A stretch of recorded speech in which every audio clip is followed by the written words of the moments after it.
Start video.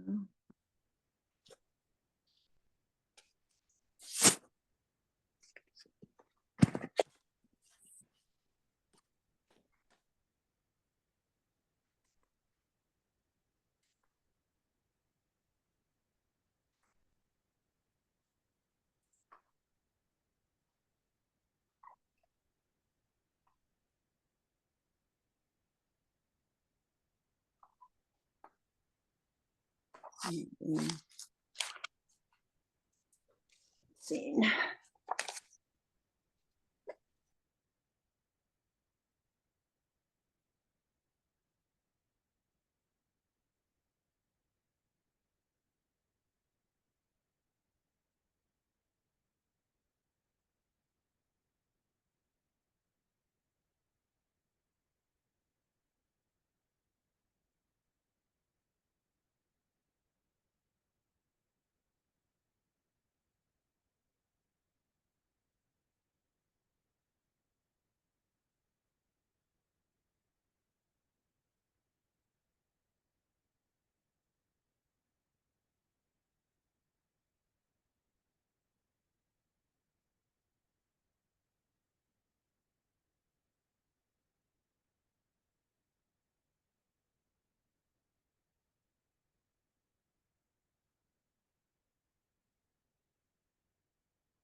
It's working now? Okay, my mistake.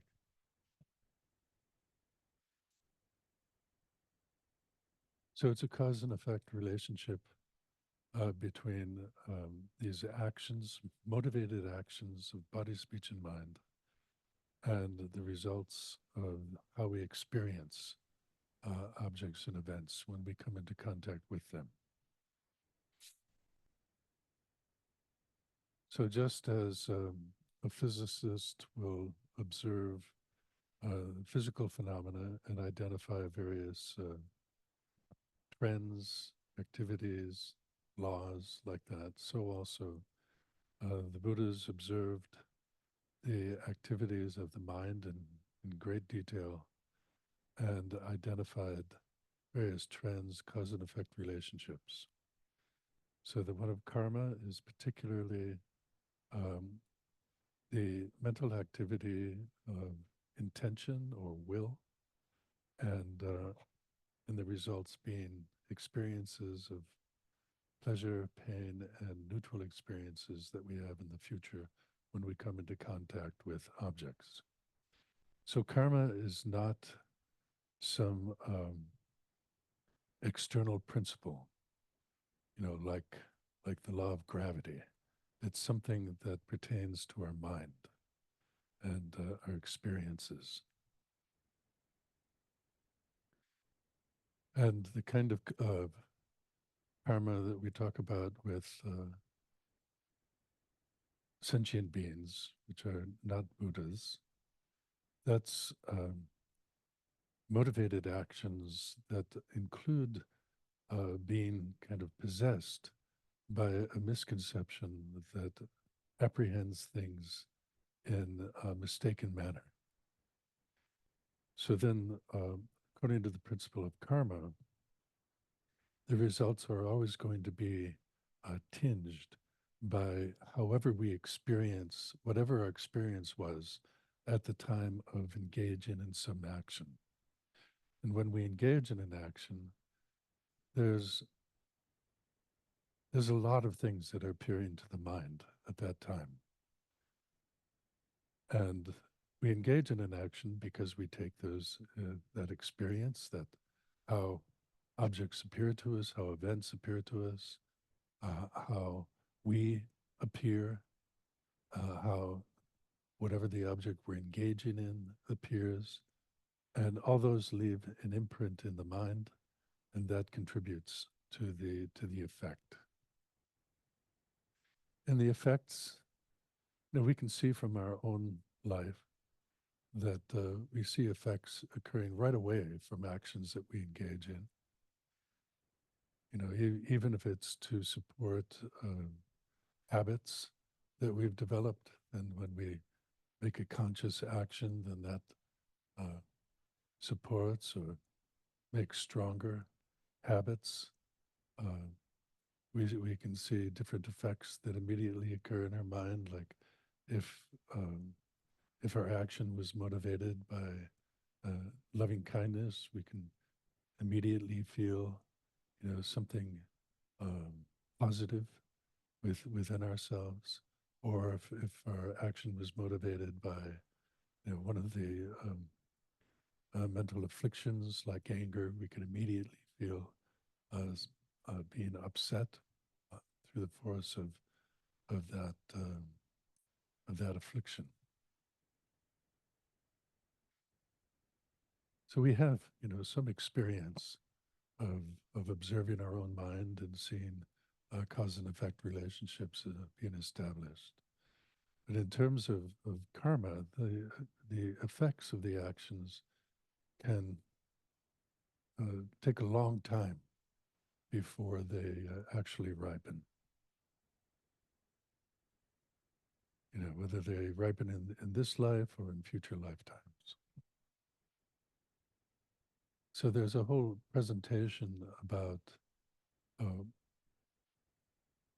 karma in terms of throwing karma and completion karma. So throwing karma would be the kind of action that can cause one to take a rebirth. So at the end of the life, due to the grasping at continued existence and how one is perceiving oneself and that experience at the moment, and clinging for existence that is the most familiar, the most powerful sense of existence, then that will act as a cooperative cause for some seed of karma, some imprint left in the mind from actions that one has taken in the past to ripen. And that will uh, throw the consciousness into the next lifetime. Then during a lifetime, there's what's referred to as completion, the completion karma, and those are the experiences that one has during the lifetime, and those are the results of also of karma. You whatever one comes into contact with, whatever one's tendencies are, whatever one's likes and dislikes are, like that. But karma is not, it's not an absolute force like predestination. It's not like that. Karma is, it's mental activity, and mental activity is conditional. So it's not something that's absolute. So karma we can change for karma. Like, for instance, through practices of purification, uh, and also through mind training, one can establish, more positive, beneficial tendencies. So there's a lot of flexibility there. And when I say purification, this is something that's very important in the Buddhist practice because, of course, uh, during the lifetime, one engages in a lot of activities that have the potential to produce negative results, negative experiences, and also act as obstacles for making progress on the spiritual path. So a practitioner engages in purification to try to clear that away. And whether or not one is a practitioner of the initial scope who's mainly interested in a higher rebirth in the next lifetime, or a person of intermediate scope who is trying to achieve, liberation from the cycle of death and rebirth, to the person who wants to achieve complete enlightenment, to be able to be a perfect cause for the welfare of all living beings, then they all are engaged in the practice of watching karma and purifying karma and being careful about one's actions. So I wanted to mention purification first, because sometimes when we go into details of the presentation of karma, we get nervous, especially when we think about things that we've done and what kind of a lifetime that could be result in, like that. So it's important to know that all of those things can be purified. There's nothing that can't be purified. So there are generally four actions involved in purification. Uh, One is taking refuge in the three jewels, as I mentioned in, when was it, last week, where when if you have an illness, you seek out a doctor because they have are qualified to identify the illness and provide us with remedies. So similarly, when one recognizes that there's what is accumulated negative karma and one wants to be free of the effects that that karma can produce, then one takes refuge in the Buddha, Dharma, and Sangha, because the Buddha had fully understood karma, had identified what kind of actions that could be done to purify karma.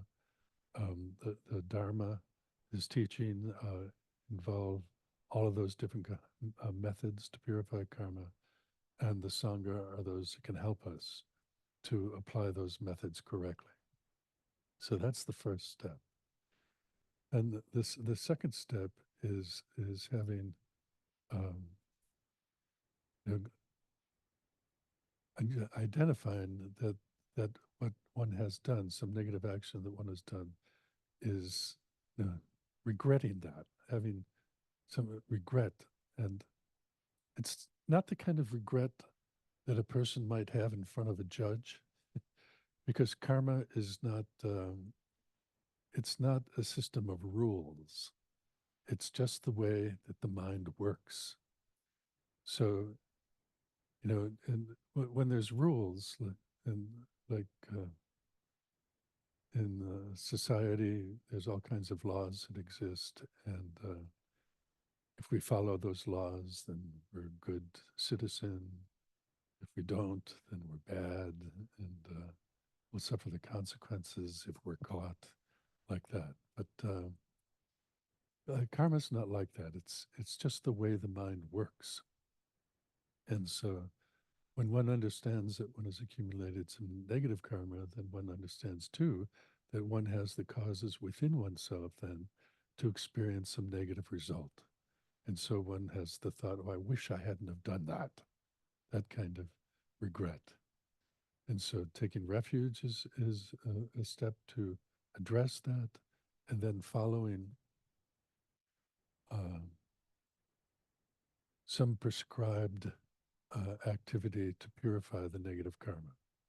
Generally speaking, any kind of virtuous action that one does to purify negative karma is a method to purify it.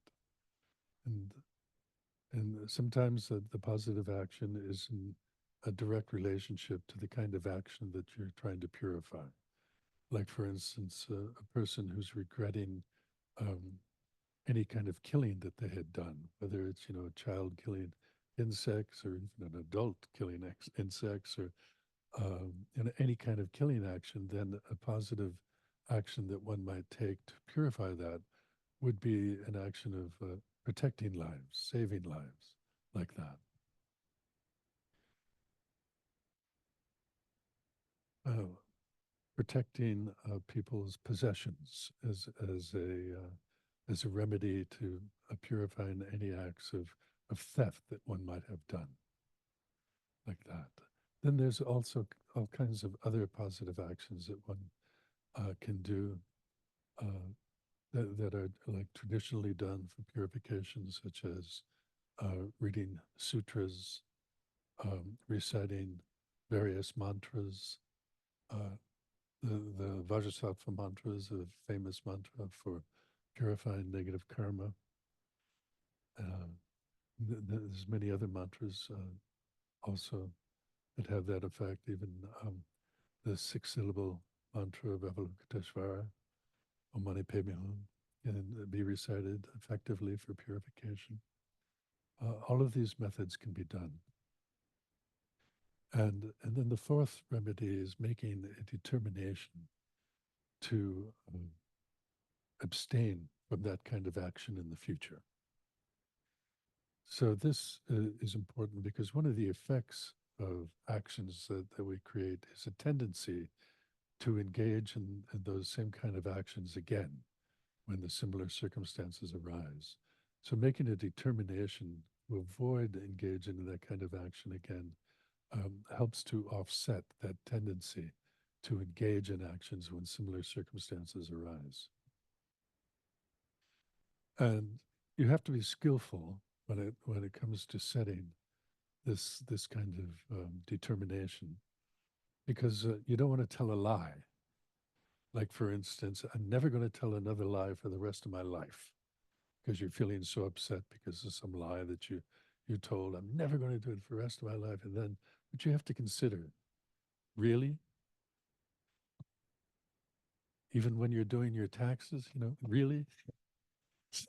so, um, so you have to you make an intention that a determination that you can keep.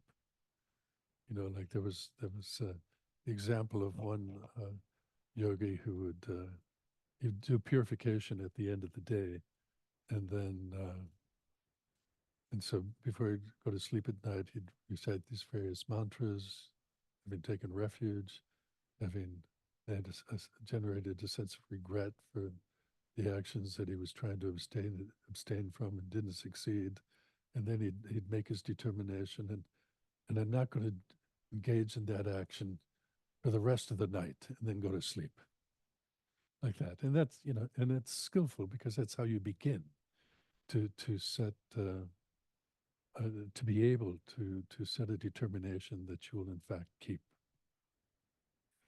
And there are those people who over lifetimes, when they make a promise, when they put their word on something, they're going to keep it, life or death. They're going to keep it just because their word means so much to them. So it's like that you build that up over time. So starting with um, making determinations that you can keep, and even if they're for an amount of time that seems trivial, but it's a beginning. When Lama Yeshe was describing to us these um, four-step remedy for purification, he was asking us for a term for to set a determination that you would not break, an unbreakable uh, determination. We couldn't come up with any one word that meant that. You just have to say like, you know, strong as a diamond, or whatever. We'd come up with various descriptions. There wasn't a single word to describe that, but that's what he was getting at. Something that you can keep. And so when you have those four um, practices in place, then you can purify negative karmas. So then you don't have to avoid thinking about them.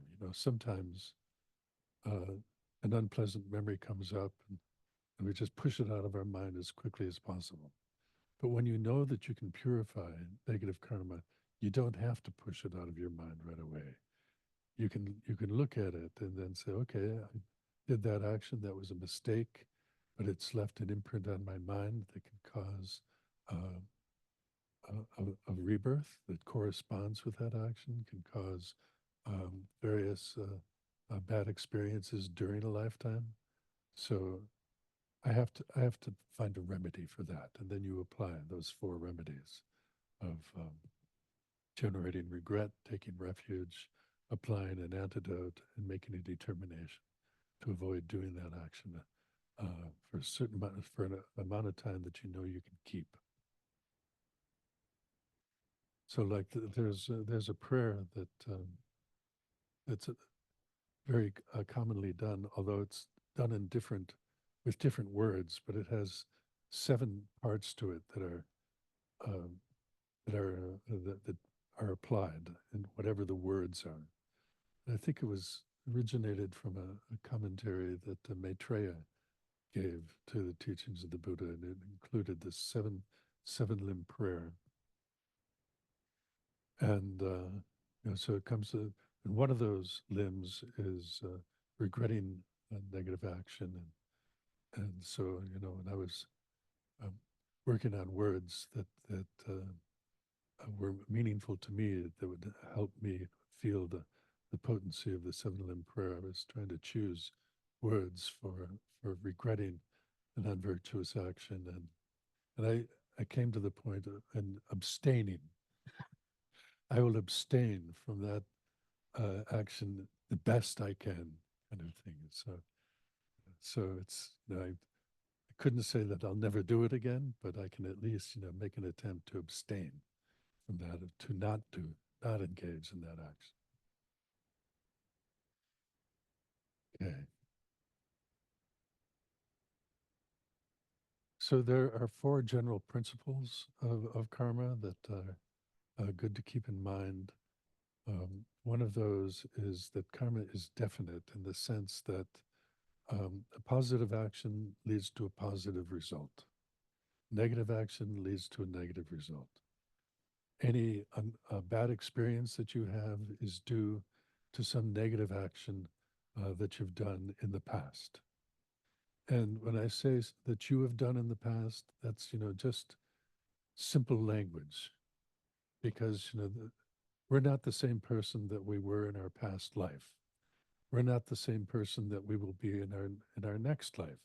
There's a continuity of consciousness, yes, but our personality, our sense of who we are, is affected a lot by our experiences during the life, and that's unique to this life. So, but when I say an action that you've done in the past, it's referring to within the same continuum of consciousness, the person at that time, the thought I that existed in that former lifetime, engaged in some action, left an imprint in the mind, and then that ripens.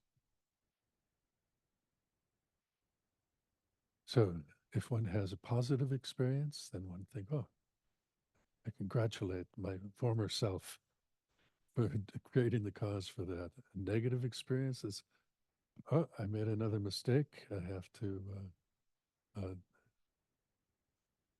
use that experience to make a stronger determination to avoid this accumulating negative karma. But for instance, there was a lot of people when they hear about karma and that all the say negative experiences that happen in the life are due to actions that they've created in the past, and they would say, well, what about an infant that dies in an explosion in a war? And that infant was pure, didn't do anything to deserve that action. And then and it's difficult to say that in a former lifetime that infant created the cause, right? Because that infant didn't exist in a former lifetime. But there was an action done in a former lifetime, and that it left an imprint on that same stream of consciousness that resulted in them having that experience like that. So that's uh, how one can, you know, when one's trying to apply the law of karma, and then you think, oh, that person created the cause for that, then it's difficult to think like that, right? Because in the moment you want to feel some compassion for that and not think that, oh, they created the cause. Oh, they got their just desserts. No, that's not the way you think. That's not because, in each lifetime, we're unique in the sense of who we are and identify with. But the continuity of consciousness is something that is undeniable. Yeah. Nobody has proven that there's no continuity of consciousness anyway. And according to all of the yogas and the Buddhas, there is a continuity of consciousness, and there's reasons to apply that. So there's no doubt that in order to have a good understanding of karma, it leads you to having to develop some conviction about continuity of mind and rebirth. Otherwise, all of the experiences can't be explained. And during the time of the Buddha, uh, whenever there was anything unusual that would take place, people would ask the Buddha if he could identify what the cause of that was. And usually it was some action done in a former lifetime. That was the cause, and he could see that because of what he had achieved in terms of removing obstacles to knowledge from his mind. Like during the time of the Buddha, there was this nun who had achieved very high realizations, and but when she first met the Buddha, before she was a nun, she saw the Buddha and his disciples walking along a path, and she called out from behind a bush uh, to the Buddha for his help. And although everyone could hear her, nobody could see her because she was behind the bush. And the Buddha asked one of his disciples to to share the robe that he had with that woman because she didn't have a stitch of clothing on. She was in such dire straits. So she covered her body with the robe and came out, and she told her story. And so she married somebody and had two children, and they had to cross a river that was swollen at the time and quite dangerous. And so her husband said, "Oh, I'll help all three of us across one at a time." So he took one of his children across and laid the child down on the other bank. Then he came back and for the second child, and both he and the second child got swept away and drowned. And when she tried to cross the river to get to the first child, an animal came and took it away and killed it and ate it.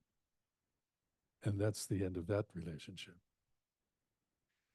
And then she got married again, and in that case, her husband died, and she lived in a part of India where it was customary that they would bury the wife with the husband, even though the wife was still alive. And so grave robbers came that night and opened up the grave and saved her life. And the chief of those robbers married her. And I'm hoping to get this whole story straight.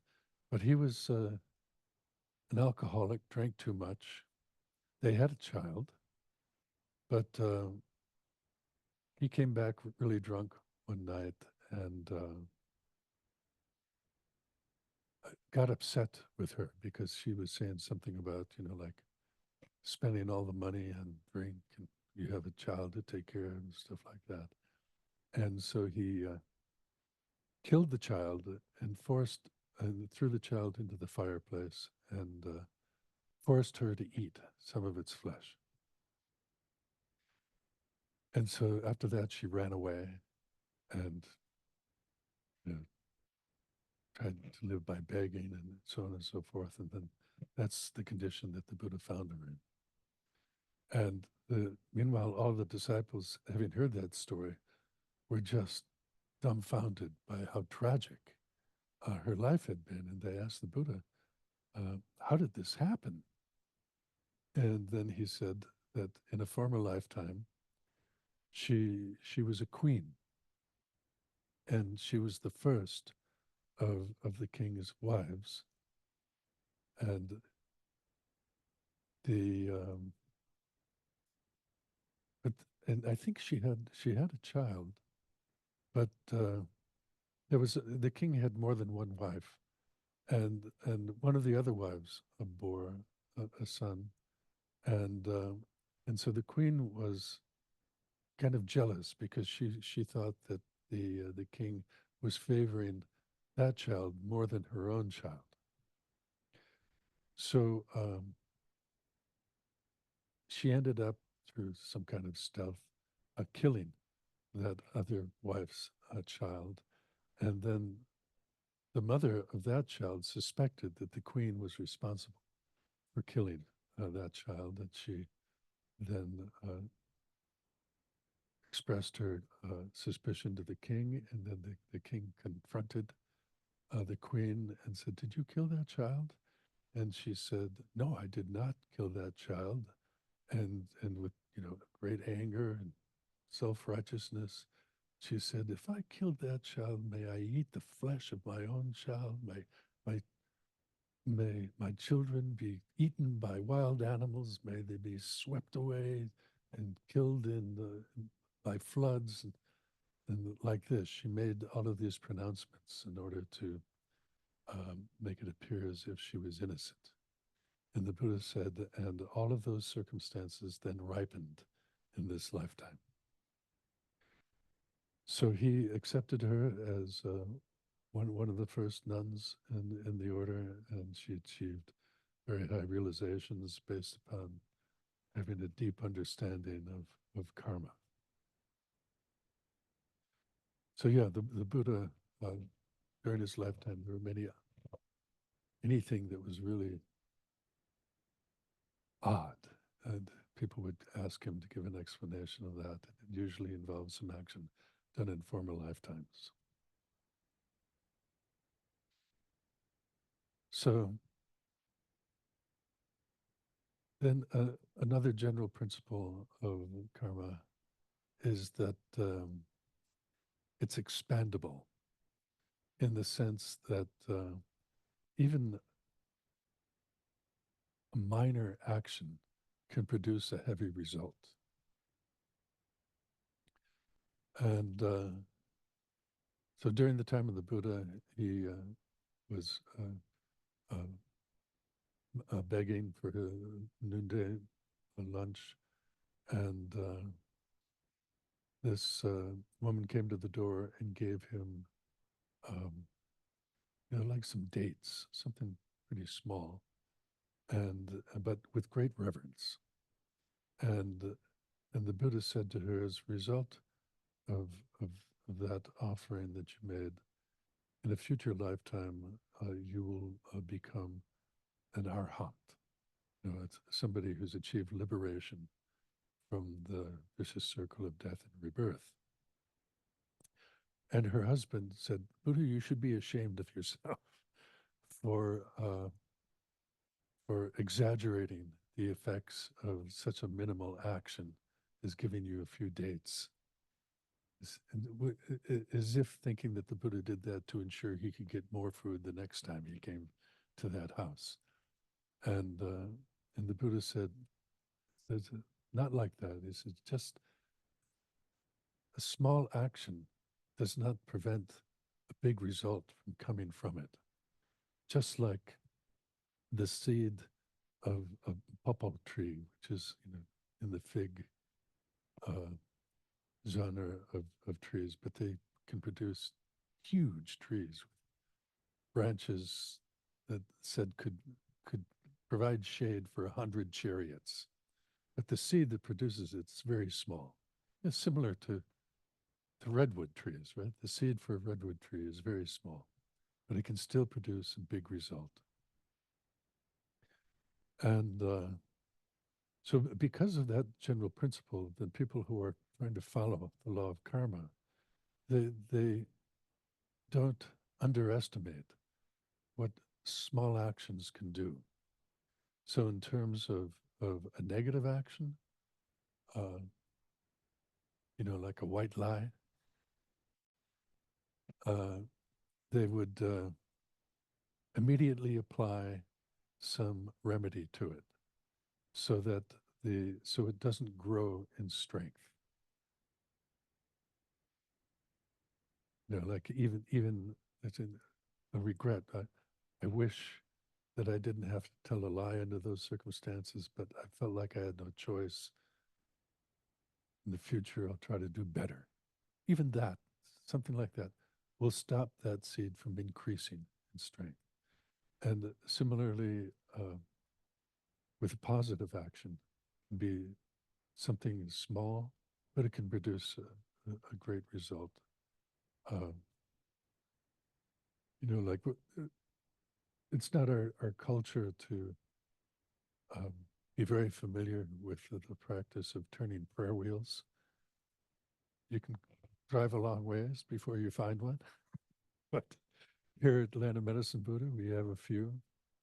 And, so whenever I come here, I turn the prayer wheels, uh, thinking about all of the mantras that are inside it and thinking about all of the holy texts that are inside it and just thinking about how people like Lama Zopa Rinpoche that um, held the practice of turning the prayer wheels in high esteem. So for me, it's in a way it's a small action because all I have to do is turn this wheel, and it's pretty easy to do. But just by doing it and rejoicing in it, it can have a significant effect. And there's lots of stories about uh, apparently insignificant actions that had a big result during the time of the Buddha.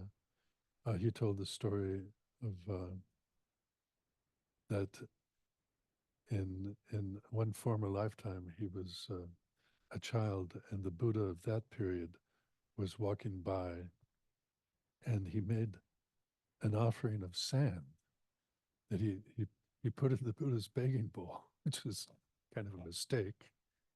But he was imagining that was gold, and he was offering the Buddha gold. He was just a little kid, and that's what he was, and had that. And he said, the result of that, he said he had been born as a universal monarch, which is the king whose kingdom is a whole galaxy.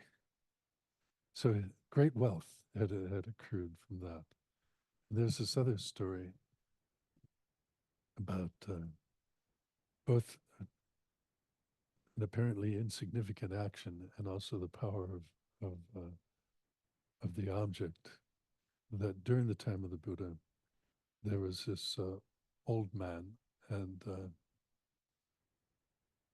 he was feeling very depressed because he'd retired many years before, and he got was living a long life, and he was said to be 100 years old, and it showed. So and like nobody respected him, nobody apparently liked him, and he was feeling very depressed. So he thought, I'm going to join the Buddha's community, the community of monks. So he went to this one community, and the abbot, the head person of that community, would not ordain him because he didn't think that he had the strength to be able to sustain the practice of all the vows that are taken. And also during the time of the Buddha, when he first started to acquire disciples, he just would say, "Follow me," and that was it. All he had to do was follow him. But following him in those days was not that easy because he was a yogi, and he in his practice was. The kind of clothes that we wear are the clothes that other people discard, and we sew them together. And so our clothing is just a patchwork of rags, basically. And we live through begging, and eventually the rule was to start one's meal at midday. So they'd have to beg a little bit earlier and then start the meal at midday and then not eat until the next day. And that rule came out because of some monks came out of the forest and where they had been meditating and went begging at this one house. And the people were frightened because they looked very unkept, living in the forest, and not even in a hut, just in the shade of a tree, and wearing rags and stuff like that. And it was the time of day when they came out of the forest, it was getting kind of dark. So the people didn't know whether they were human or something else. And so the Buddha, and so the Buddha said, well, I guess we'll have to make a rule. It says you have to start your meal midday and not eat afterwards. And so things like that. Um, it was not an easy lifestyle. You really had to be committed to the practice of meditation, that kind of thing. So that abbot thought that and although he was a highly realized person who could see former lifetimes to some extent, he couldn't see anything that that person had done in whatever number of lifetimes that this abbot could see in that person. He couldn't see anything that would give him an extra advantage to be able to sustain the life. So he wouldn't ordain him. And so this old man was very distraught at that. And he was sitting next to a river and thinking, I'm going to throw myself in the river and just drown. I just can't stand this life anymore. And just at that time, in the nick of time, like the cavalry coming, the Buddha walked by, and the Buddha says, why are you so distraught? And he told the story. And the Buddha said, I can perceive a cause in a former lifetime that will enable you to sustain your ordination. And so he ordained him, and he became a member of the community, and actually became an arhat. He was like the oldest arhat. That is, a person who had achieved liberation from the cycle of death and rebirth. One translation of arhat is the foe destroyer. So the Buddha was from the Kshatriya class, and they were the warrior class. So they used a lot of those kind of warrior terms, the destroyer of the enemy, that kind of thing. So, and the cause that the Buddha had seen that he said would enable this person to sustain his vows and live in the community was that in a former lifetime of eons ago, he had been a fly that had there's two versions of this story. One was, well, he went around a stupa as a fly, and as a result of going around the stupa, due to the power of the object, a positive imprint was placed in its mind. Normally, to get a positive imprint, a positive action requires positive motivation. Fly doesn't have positive motivation. So it came purely from the power of this object, this virtuous object. And as a result of that, there's two stories of how he went around the stupa, and one was flying from one cow pie to the next, where it got its nutrition from. The other was eating the feces on a donkey that was walking around the stupa. So something as trivial as that can have a big result.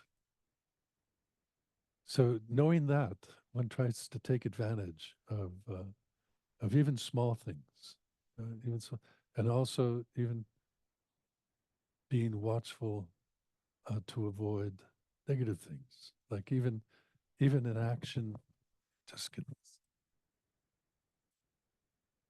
that feels better. So even an action like when you start thinking about something nice and um, a desire arises in your mind to have that. At that time, it's, you can think, well, if I was without desire at this moment, I would be much more peaceful. But because of the desire, then that's kind of activating me, and I'm not as peaceful. And I can't do anything about it now anyway. So why don't I just avoid following this desire? And, a person who is thinking about karma and its function will engage in that kind of thought because of knowing how expandable even trivial actions can be.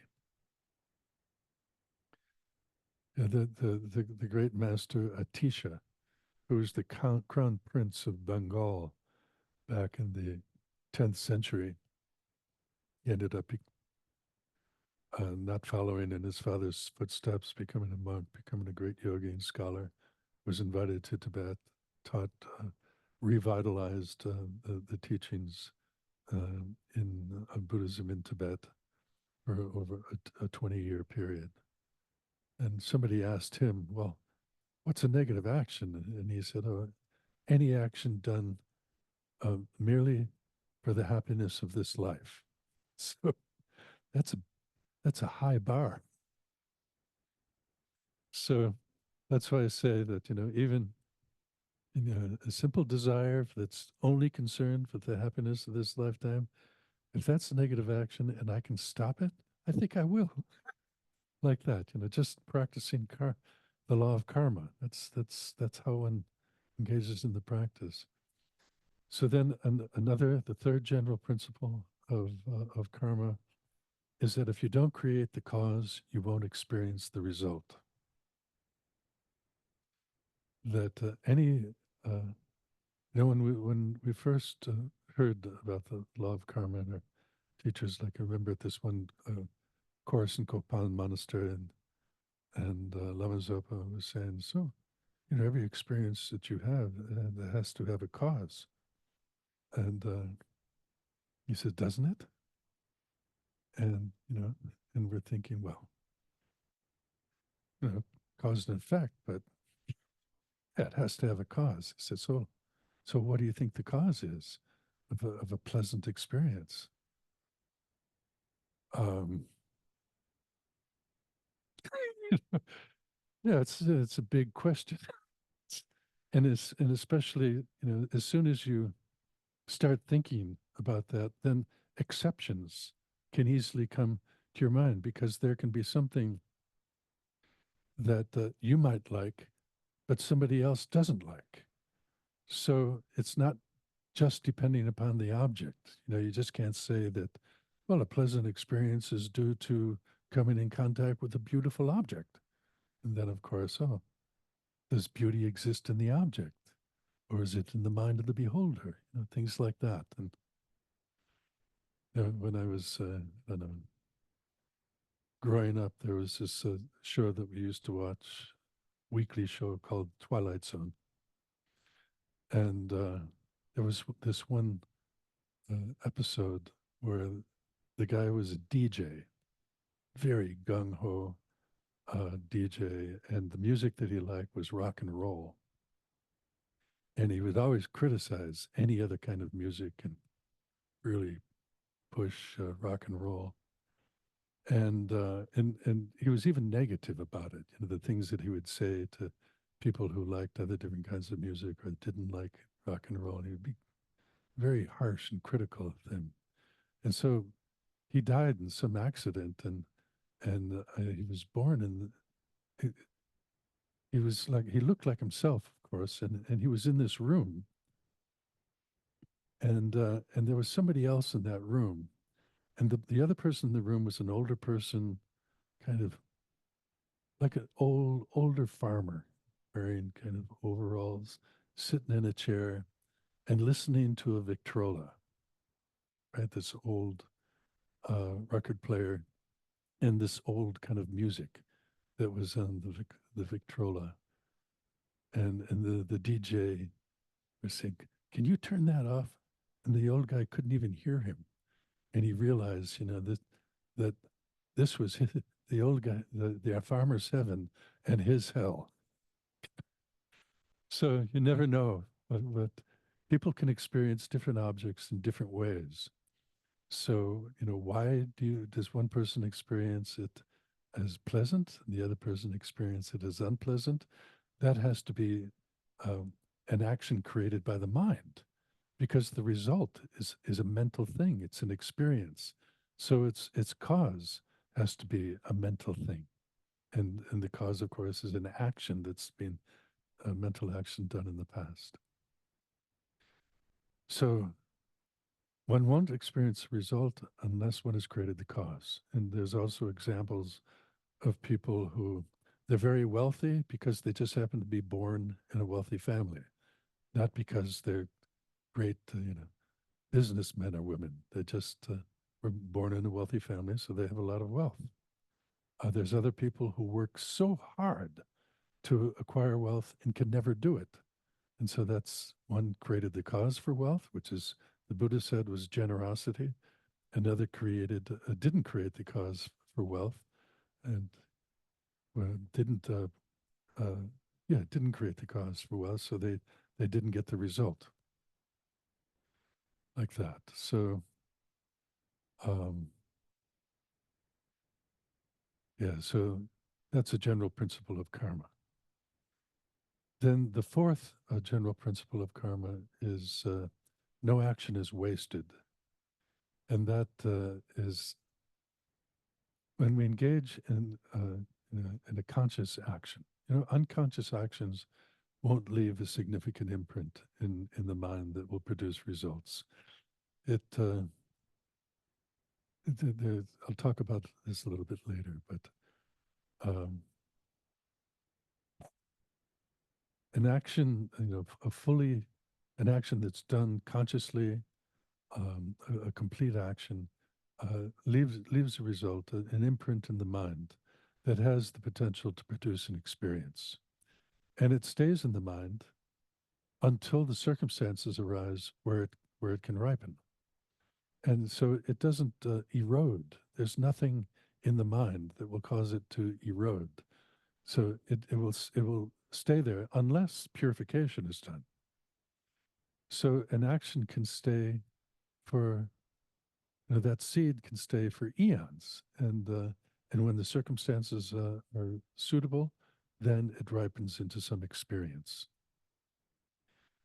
So so no action is wasted like that. So these are the four general principles of karma.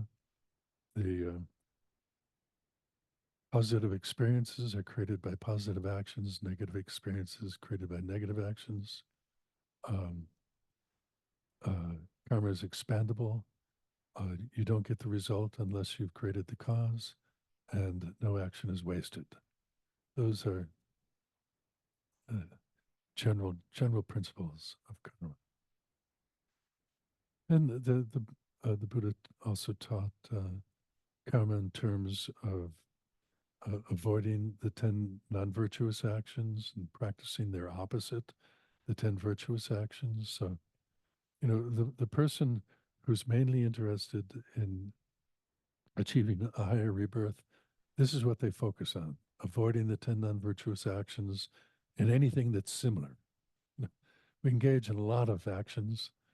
So 10 may not cover all the different types, but they give you a good sense of what to avoid. And then, of course, the opposite of those are virtuous or positive and will give a good result. So the 10 non-virtuous actions are killing, stealing, sexual misconduct. So those are 3 of the body. Then there's 4 of the speech: lying, divisive talk, um, harsh speech and what is it? Meaningless speech. And I'll explain these later. And then there's three of the mind: covetousness, malice, and wrong views. So killing is uh, for a complete action. There has to be certain factors that have to be involved. There's the object of the action. There's the mental state involved in motivating the action. There's the action itself, and then there's the completion of the action. So in the action of taking the life of another, then the object has to be a living being. Okay. So if you kill somebody in a dream, you don't get the negative karma of killing because the object is not a living being. Okay. So it has to be a living being. Then the mental state involved, there's several different factors of the mind that have to be involved in that. One is recognizing the object. So you, yeah, recognizing the object. You have to know this is a living being. This is the one um, to be that one intends to kill. So then the other mental factor is intention. You have to have the intention to kill this recognized object. And let's see, recognition, intention. That could be enough. Could be enough for right now. Oh yeah, yeah, yeah. Oh yeah, and if it's killing, then there needs to be the factor of some one mental affliction, such as anger, such as attachment, you know, like that, such as wrong view. An example of wrong view, like in Nepal, um, there's a certain festival each year called the Durga Festival. So Durga is the Nepali word for Kali, this Indian goddess, and it was kind of interesting when I first saw this festival because after being in India for a while, and I had to go to Nepal because my visa expired in India, and I really liked the Nepalis. They were very friendly and they, they they were just accepting of you. They in India the people were kind of fascinated. You couldn't do anything without a bunch of people forming and watching what you were doing. It was like, and you felt a little bit like you were in a zoo and everybody was looking at you. And you said, I'm just buying some chapatis. Come on. Like that. So, but in Nepal, they left you alone. They were accepting. They were friendly. But during this week of the Durga festival, there was a change because they would make blood sacrifices to the goddess Kali for their good fortune. And this would happen in many different circumstances. Like you'd be walking down one of the streets, and there would be a taxi there, and here's a taxi driver with a goat, and he'd cut a major blood vessel in the goat's neck, and keep his finger over it, and then spray some blood on his motor, on the tires, for good luck. Things like this, and you just here's here's somebody I'm putting my life in the hands of to drive me around, and this is what he's doing, killing animals for the sake of his good fortune as a taxi driver.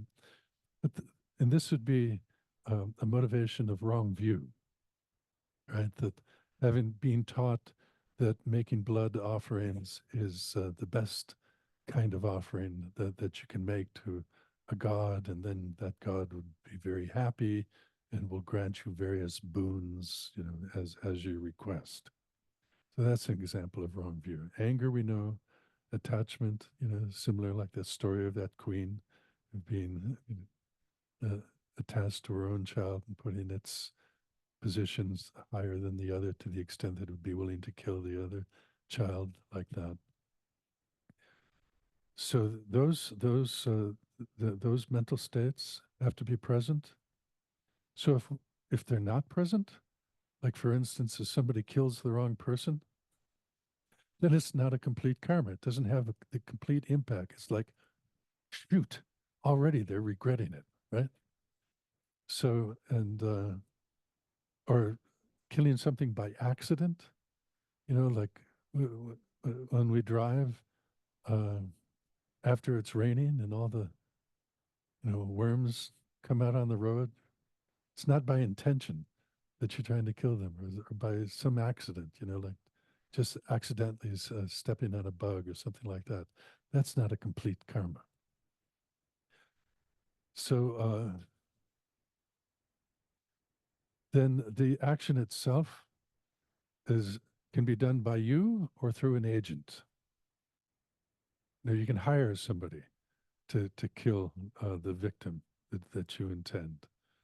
Uh, a general can get the negative karma of all the soldiers that he sends out to kill the enemy, like that. So it can be done by oneself or through an agent. Also, the means that one uses can affect the heaviness of the karma. Like for instance, taking the life of a living being in a slow, painful manner creates a heavier result than doing it quickly. So, like there are people who having that in mind, but they meat is something that they eat, and then they'll go to a butcher because they know that butcher has a way of killing animals where it's very swift, whereas somebody else is not as skillful, and so they don't go to that butcher. So things like that, that they try to minimize the effect of their action. And then the completion of the action is to know that that person, that the victim has died as you intended.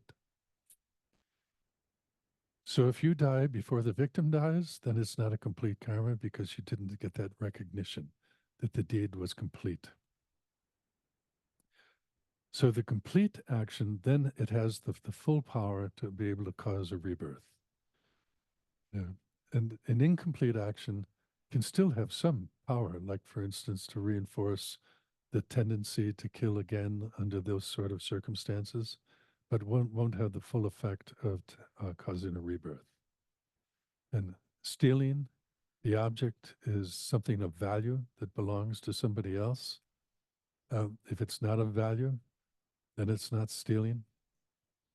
Why you would take it if it's of no value, who knows? But there's the monks have a vow that if they see something of value on the road, like money or stuff like that, they can't take it. If it needs to be protected, it could be trampled on or washed away, then they could put it someplace nearby where it would be protected, but they're not allowed to take it, just to ensure they don't have the, the full action of stealing. The then the mental factors involved, recognition. This is something that I want, and I know it belongs to somebody else, and I know that they would regard it as valuable, but I want it, and I'm so then the other one is having this desire, this attachment, where one can't let it go, one has to have it, and the intention to do it, to take it, and then the action can be done by oneself or by an agent that you hire to steal the thing for you. And then the completion of the action is to then think, now it's mine. So in the case of borrowing something,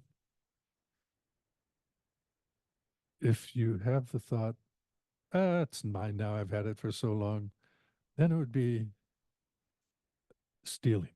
Might not be very strong stealing, but it's still stealing, complete action. So keep in mind the thought to return it. Over time, it may lose its value. There'll be nothing of value to return that might minimize. But when you look at everything that's involved, you might see that there are traces of these factors present. So, so be careful with that because it has an effect, right? You create the cause, and it can increase too over time. It can increase other actions that are similar, add to it, like that. So be careful. Yeah, so the completion of it is to think that it's mine. For sexual misconduct, it's usually another living being.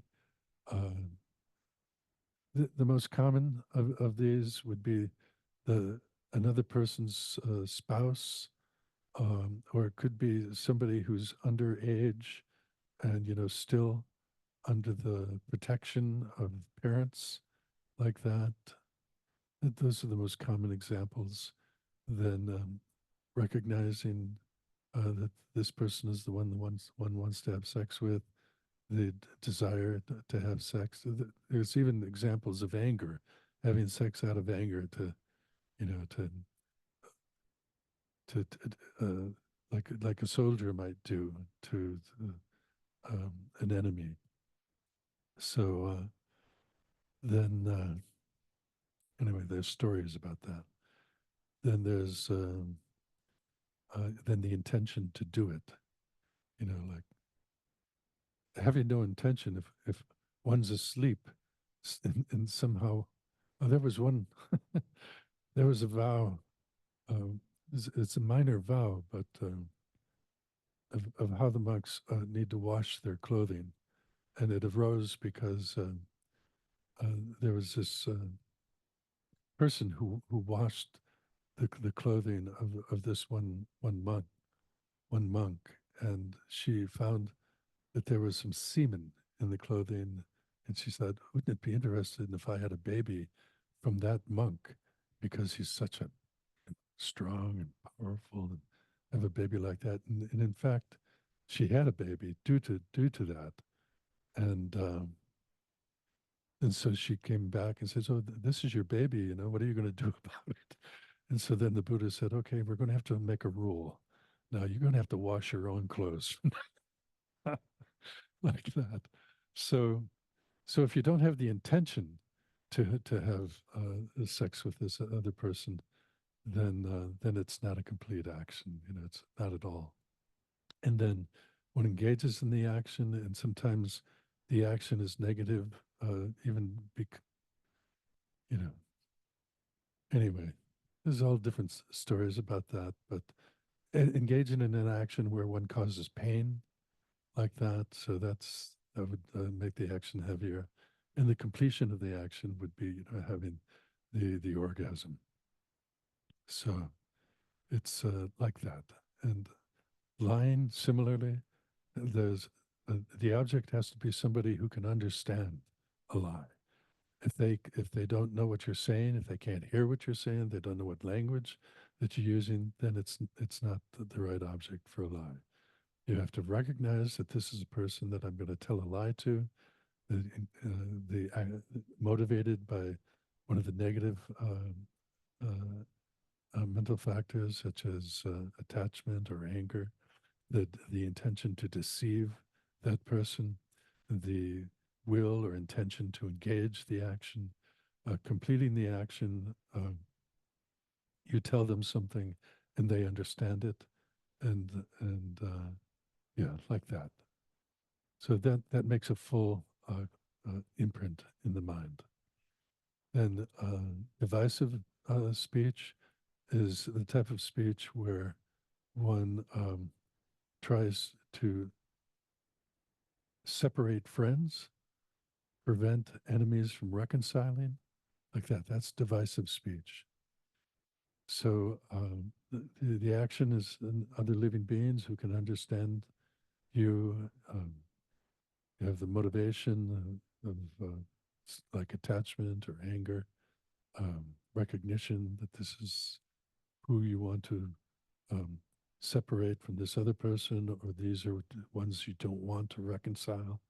And then you engage in some speech that causes, these friends to become upset with each other, that causes enemies to maintain having um, their distance from each other, that kind of speech. And then the completion is knowing that you have done that, and that those people who understood your speech follow accordingly.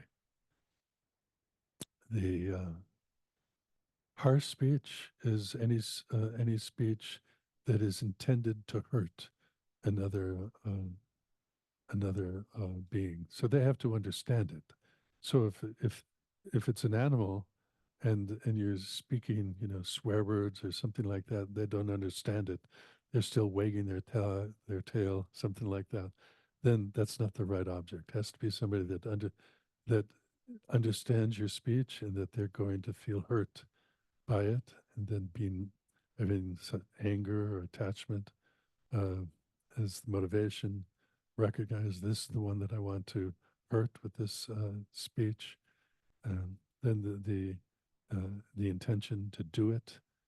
Then the action is whatever speech um, one takes to cause that pain, and the completion of it's the other person understands it and is hurt by it, like that.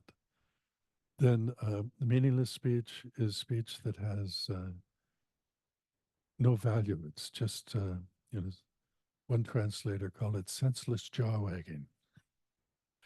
And I think it's even more meaningless than gossip, uh, because gossip can have, meaning, and, there can be some intention to hurt somebody or whatever, but meaningless is something that it doesn't add any value.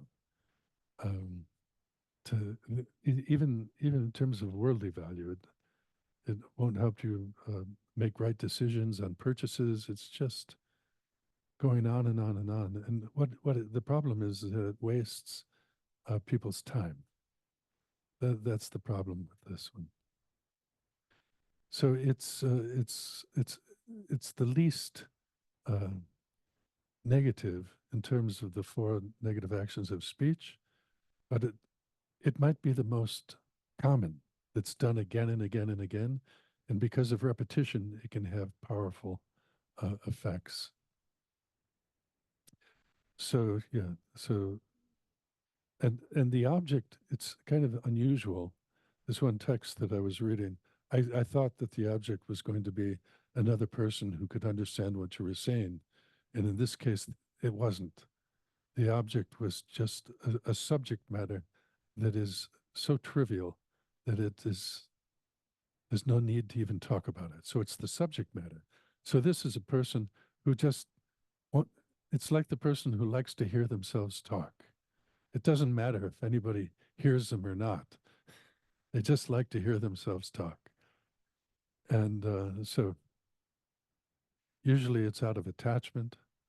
And so one engages in the action with intention to speak meaninglessly.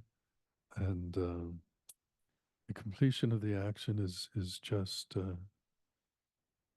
one is wasting one's own time and the time of others. Well, one of the results of this action, like even if one is reborn as a human being, one of the um, one result of this is that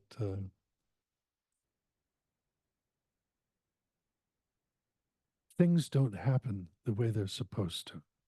One is born in a place where it doesn't rain at the right time. Um, one sows seeds in the field at the wrong time. Like if one had been engaged in meaningful speech, one would be concerned about those kind of things, and one would can create the cause for being reborn in places where it rains at the right time, plant the seeds at the right time, things like that. Meaningful, one can take meaningful actions, and because the environment is such that supports those kinds of actions. Whereas one of the causes for that not being the case is engaging in this meaningless speech.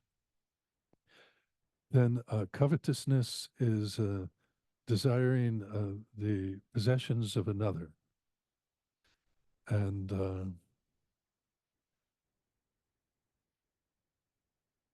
you know, this is not just like, this is not going into a store and looking at something and saying, "Oh, I'd like that." That's not covetousness, because you know the person who owns those are putting those objects out there to get you to buy them. But these are possessions that somebody is not interested in selling or giving away like that. But one covets them. One wants to have those. And the completion of the action is the most important thing, where one decides to engage in some kind of strategy to get that object. Then malice is having hateful thoughts towards another, wishing that you know something bad would happen to them, and so it's got to be somebody. The object is some living being, and anger is the usual motivation with intention. Um, the, the action is thinking about it, continuing to think about it. The completion of the action is where one decides that one is going to do something to hurt this other person. Then a wrong view. So wrong view is the object of wrong view is something that is true and is important for you, for your happiness, for happiness in general. Something that's true and is important, and that the way of engaging in wrong view is to hold the opposite view of that, like believing that it doesn't exist, or holding a view that runs contrary into some other way. Um, and even and something that the completion of it is to actually take action to repudiate or deny this principle that is important for happiness. So, from a Buddhist perspective, it would be like claiming that there is no such thing as the law of karma. And, you know, one can have doubts about the law of karma, but one is not claiming that it doesn't exist like that. So if you claim that it doesn't exist, then that reinforces your mental state that will never learn about laws of karma and never put them into practice. So from the Buddhist perspective, then you're kind of blinding yourself to how you should act in avoiding negative actions, practicing positive actions, like that. So that would be a cause of suffering instead of a cause of happiness. Yeah, and of the three uh, non-virtues of the mind, covetousness, malice, and wrong view is considered the heaviest, then malice, and then covetousness, like that. And generally speaking, the weight of an action is depending upon a number of different factors, like the object. If the object is you know something that's very beneficial, uh, as opposed to less beneficial, then actions you do with respect to that very beneficial object have a stronger impact. So whether it's negative or positive. So, for instance, if one uh, tries to kill a Buddha, that would be a heavy negative action.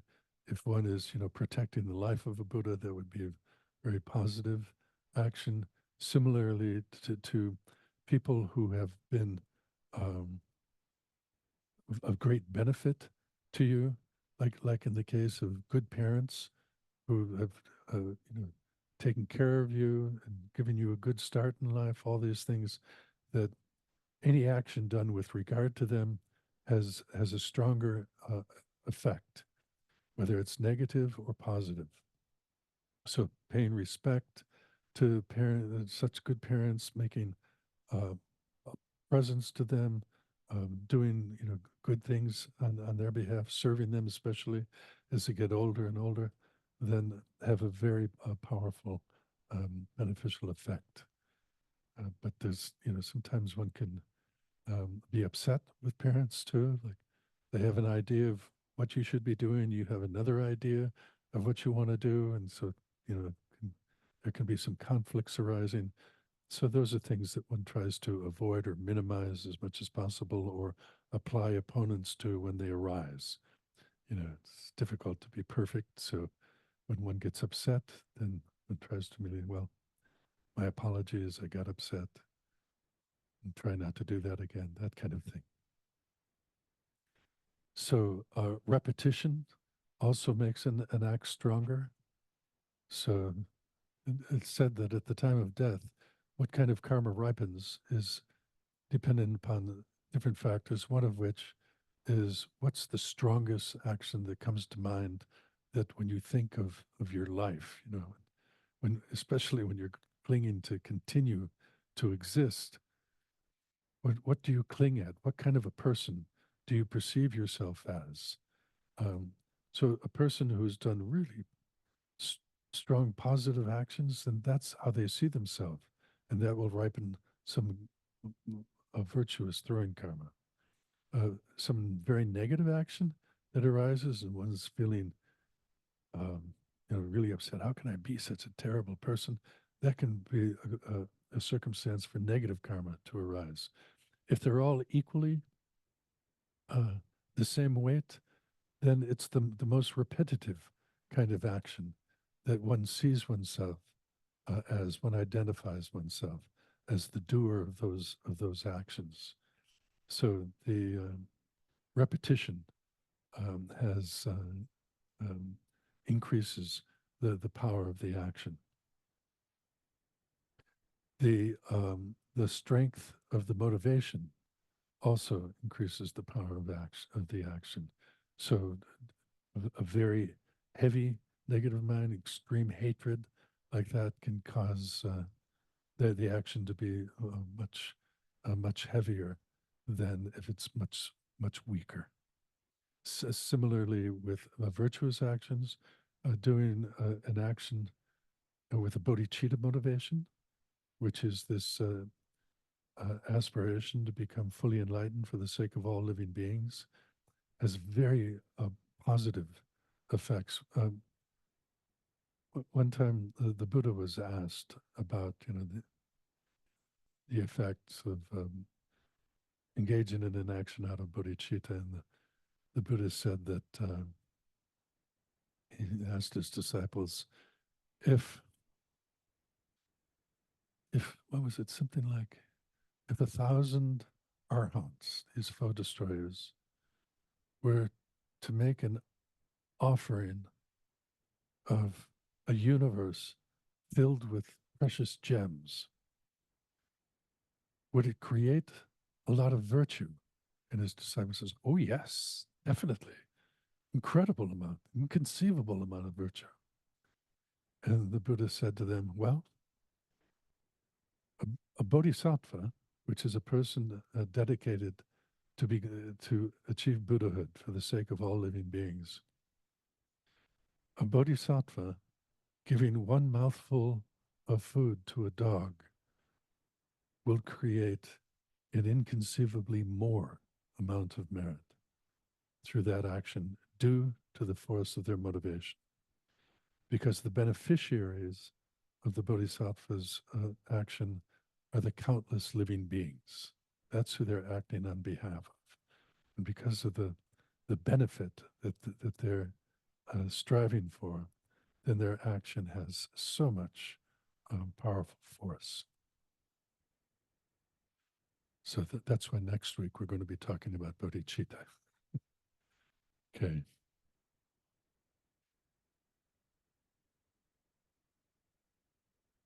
So is it fairly clear, the subject of karma I've been talking about? Does anybody have any questions about it that prevent that information from sinking in? Yes.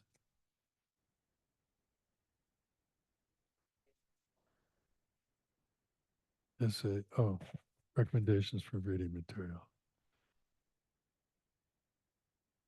Anything that's just to complement. W- we can rewatch the session to help it sink in, but also, is there any Uh, reading materials? yes. So there's a number of different Lamrim text and publication, stages of the path, publications that exist.